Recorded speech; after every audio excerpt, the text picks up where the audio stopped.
Baik,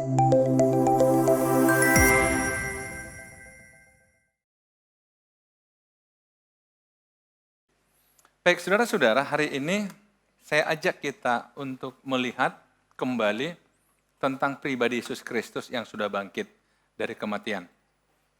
Tema khotbah hari ini adalah Yesus itu berkuasa dalam pekerjaan dan perkataan. Ini pengakuan murid-murid Yesus. Mari kita lihat di dalam Lukas pasal 24 ayat 13-15. Pada hari itu juga, 2 orang dari murid-murid Yesus pergi ke sebuah kampung bernama Emmaus, yang terletak kira-kira 7 mil jauhnya dari Yerusalem. Dan mereka bercakap-cakap tentang segala sesuatu yang telah terjadi. Artinya apa, saudara? Murid-murid Yesus ini tidak bisa melupakan, belum bisa melupakan apa yang terjadi. Apalagi, saudara, ini terjadi pada hari itu juga, berarti pada hari kebangkitan Yesus. Minggu lalu kita sudah lihat dalam Alkitab bahwa minggu pagi-pagi sekali perempuan-perempuan datang ke kuburan dan mereka lihat kuburan kosong. Mereka di dalam kuburan ketemu dengan malaikat yang mengatakan bahwa dia sudah bangkit. Dan ketika mereka mau jalan pulang, mereka ketemu langsung dengan Yesus. Ya. Nah, sekarang saudara masih pada hari yang sama, ada 2 murid. Nah, saudara-saudara, murid-murid Yesus itu ada 2 kelompok. Satu kelompok adalah 12 orang yang akhirnya menjadi para rasul. Tapi ada kelompok 70 murid. Kalau saudara pernah baca di Alkitab, suatu ketika Yesus pernah mengutus 70 murid 2 orang pergi untuk memberitakan Injil. Masih ingat, saudara? Yang mereka diberi kuasa mengusir setan dan sebagainya. Itu murid yang ke-70. Nah, saudara-saudara, yang datang ini atau yang berjalan atau yang disebut di sini 2 orang ini, kemungkinan besar adalah dari kelompok 70 itu. Mereka pergi ke sebuah kampung bernama Emmaus yang terletak kira-kira 70 mil jauhnya dari Yerusalem. Dan mereka bercakap-cakap tentang segala sesuatu yang telah terjadi. Ketika mereka sedang bercakap-cakap dan bertukar pikiran, berdiskusi, datanglah Yesus sendiri mendekati mereka, lalu berjalan bersama-sama dengan mereka. Saudara-saudara, kalau saudara baca dalam kitab Kisah Para Rasul, dikatakan, mengapa Yesus memilih setelah kebangkitan tetap ada di bumi selama 40 hari? Karena dia ingin membuktikan bahwa dia hidup. Nah, ini salah satu buktinya adalah ketika mereka dalam perjalanan itu tiba-tiba Yesus mendekati mereka. Lalu berjalan bersama dengan mereka. Ada hal yang menarik di sini, tetapi ada sesuatu yang menghalangi mata mereka sehingga mereka tidak mengenal dia. Kok bisa ya? Kan baru saja 3 hari berpisah. Kok udah gak kenal? Alkitab mengatakan ada sesuatu yang menghalangi mata mereka. Tapi sebenarnya adalah, kalau saudara masih ingat khotbah saya di hari Minggu, tubuh kebangkitan itu berbeda dengan tubuh secara jasmani.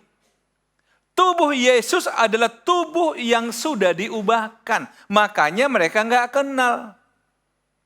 Tubuh Yesus adalah tubuh yang bukan lagi tubuh jasmania, yang bukan lagi tubuh alamiah, tapi sudah tubuh rohania, tubuh sorgawi. Masih ingat saudara minggu lalu?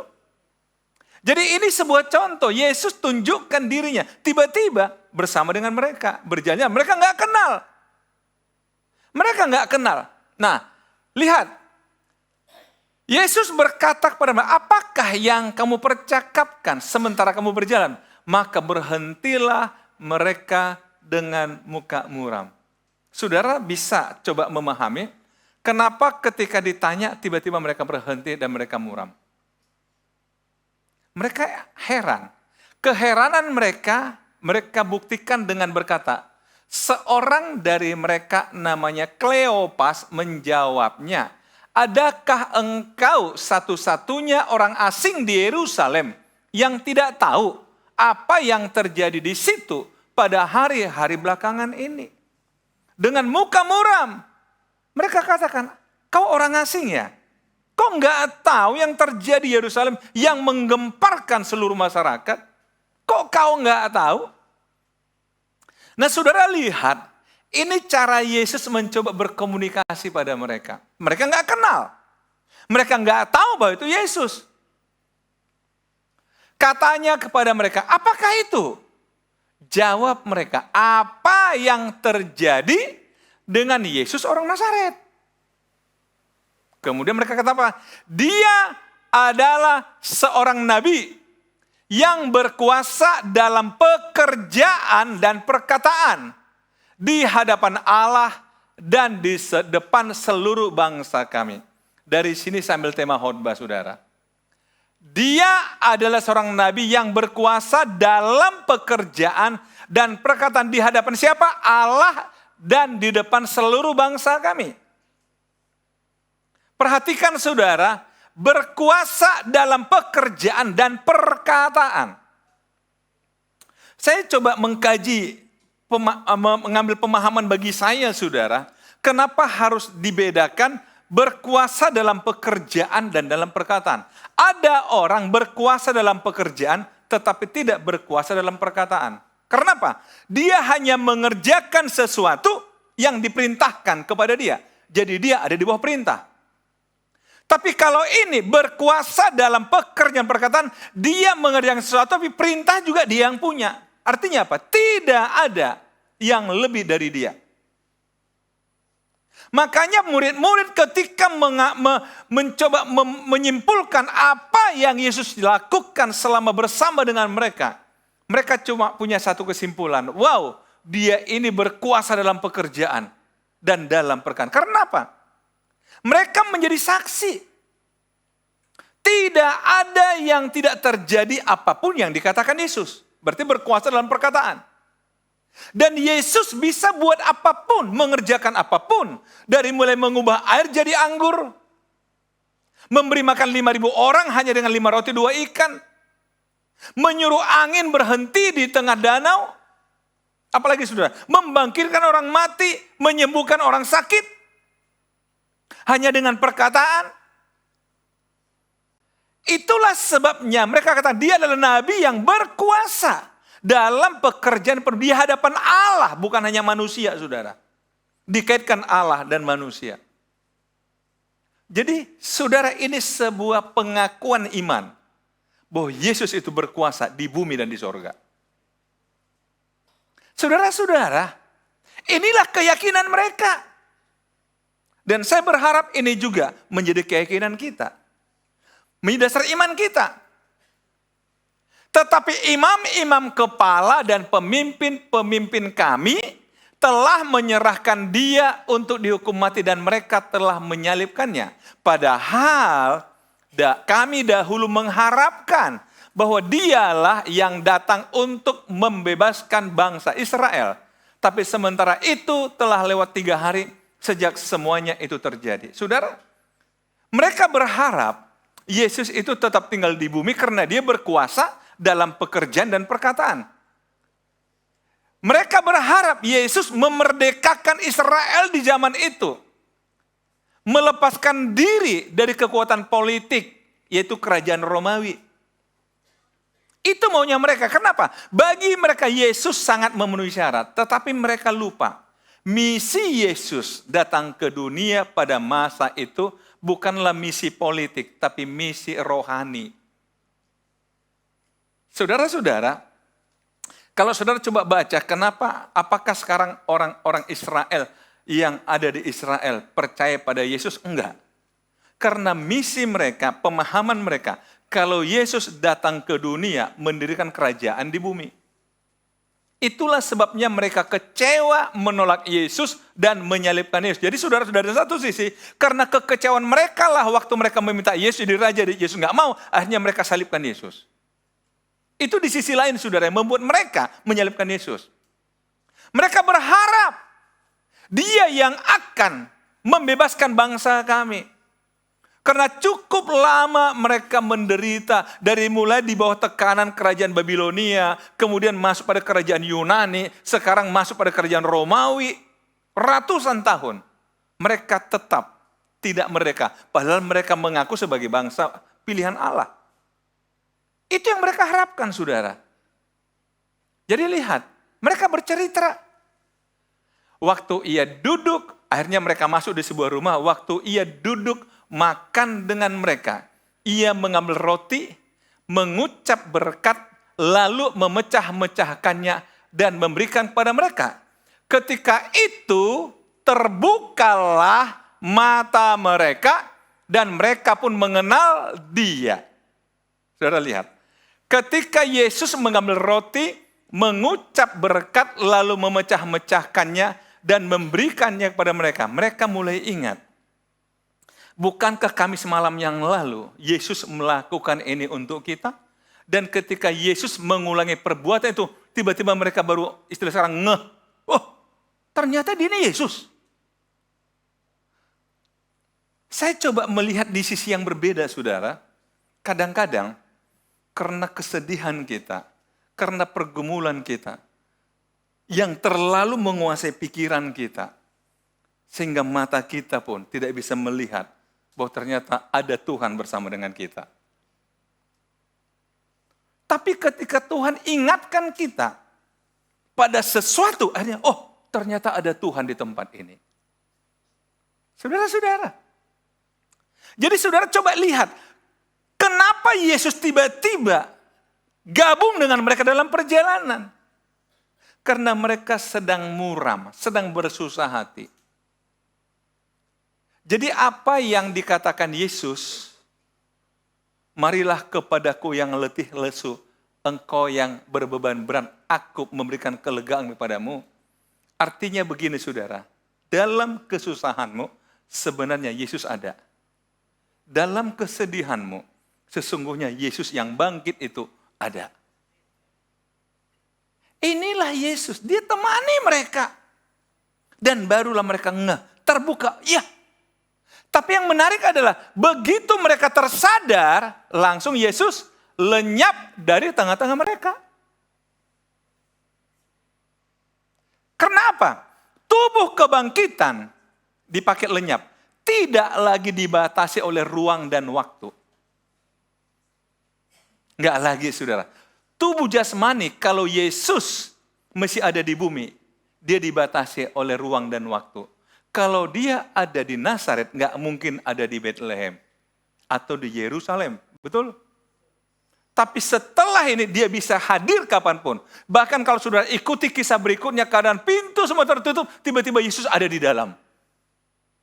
Nggak lagi dibatasi ruang waktu. Itulah Yesus yang bangkit, saudara. Itulah Yesus yang bangkit. Nah, berikutnya saudara, lalu kedua orang itu pun menceritakan. Jadi setelah Yesus pergi, akhirnya orang-orang ini kan ketemu sama 11 murid. Karena Yudas sudah nggak ada. 11 murid di sana menceritakan apa yang terjadi di tengah jalan dan bagaimana mereka mengenal dia pada waktu ia memecah-mecahkan roti. Dan sementara mereka bercakap-cakap tentang hal itu, Yesus tiba-tiba berdiri di tengah-tengah mereka. Nah kembali, tiba-tiba berdiri di tengah mereka. Dan berkata kepada mereka, damai sejahtera bagi kamu. Wow.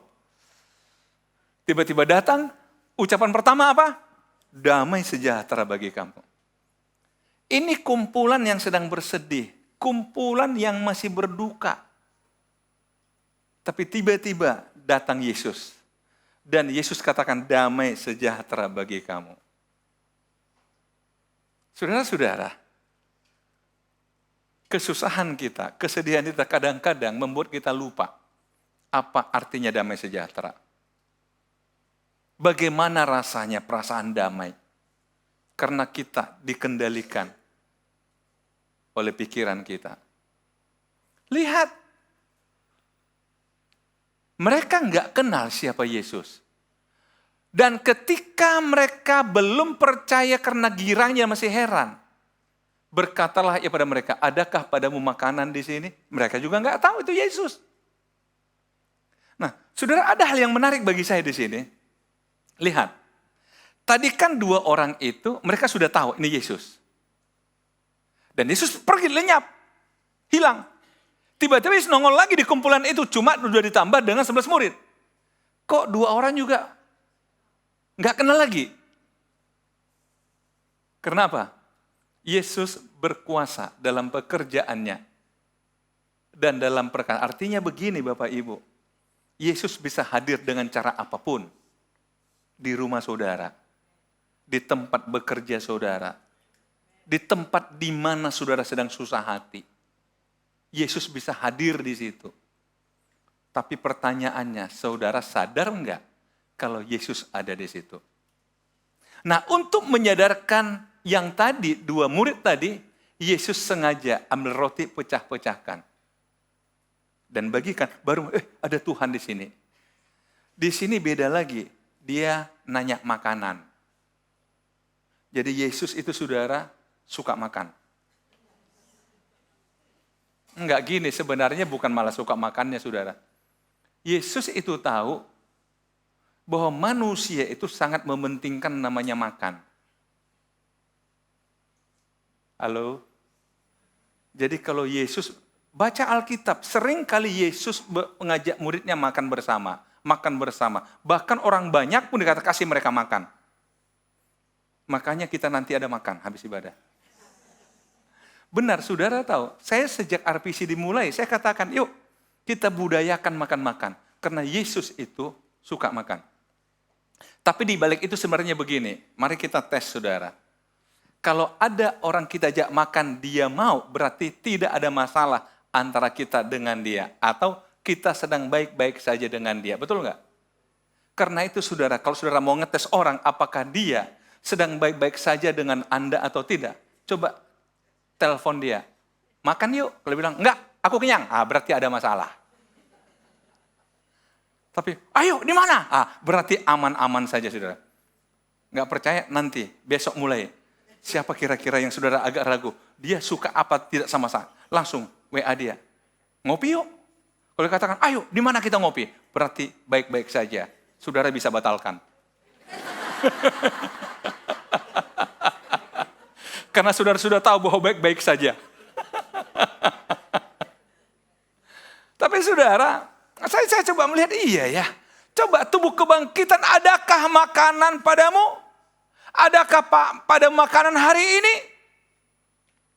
Ya mungkin saja saudara, murid-murid karena sedihnya, karena susahnya makan pun mereka sudah jadi lupa. Makan pun sudah nggak selera. Ada nggak makanan kalian? Nah, yang menarik lalu mereka memberikan kepadanya sepotong ikan goreng. Berarti ada. Ia mengambilnya dan memakannya di depan mata mereka. Nah kadang orang kurang kerjaan. Kok tubuh kebangkitan makan ikan goreng?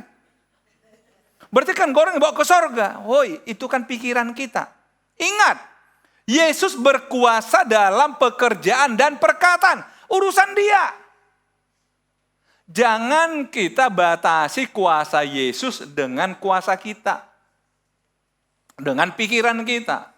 Kan banyak perdebatan itu kan. Kan masih makan pisang. Berarti nanti surga ada dong ikan goreng. Saudara-saudara. Aduh itu kuasa Tuhan gimana caranya itu urusan Tuhan lah. Atau nanti di surga tanya. Tuhan mana ikan gorengnya? Gitu.